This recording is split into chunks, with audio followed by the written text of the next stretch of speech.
Le futur. Après le bug de l'an 2000, la civilisation a été éradiquée. Toutes les connaissances ont été perdues. Objection!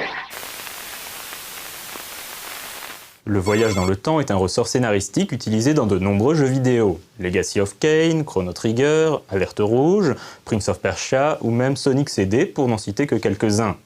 Au cinéma, il a été utilisé par exemple dans l'Armée des 12 singes, Star Trek ou bien évidemment dans la trilogie Retour vers le futur. L'une des premières œuvres à utiliser le voyage dans le temps fut la célèbre machine à explorer le temps d'H.G. Wells. L'œuvre de Wells, tout comme Le voyageur imprudent de Barjavel, décrit un voyage dans le temps qui se déroule forcément vers le futur, et pas vers le passé.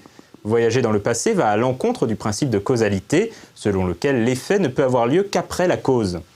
Si toutefois un tel voyage était possible, il entraînerait invariablement des contradictions avec l'histoire établie. Ce sont les fameux paradoxes temporels, dont l'illustration la plus célèbre est le paradoxe du grand-père. Si je voyage dans le passé et que je tue mon grand-père avant qu'il n'ait procréé, alors je ne suis jamais né, et donc je n'ai jamais pu revenir dans le temps et tuer mon grand-père.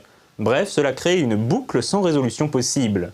D'après certains auteurs de science-fiction, ce genre de paradoxe pourrait avoir des effets amusants, comme par exemple la destruction de l'univers tout entier. C'est là qu'intervient le concept des univers parallèles et ce qu'on appelle le pantalon du temps.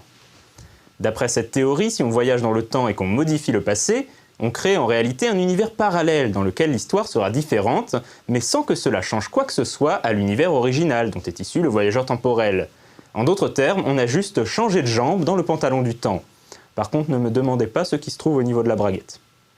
De toute façon, comme dirait l'écrivain et physicien Stephen Hawking, le voyage dans le temps n'est pas possible, sinon on aurait déjà reçu la visite de nos descendants.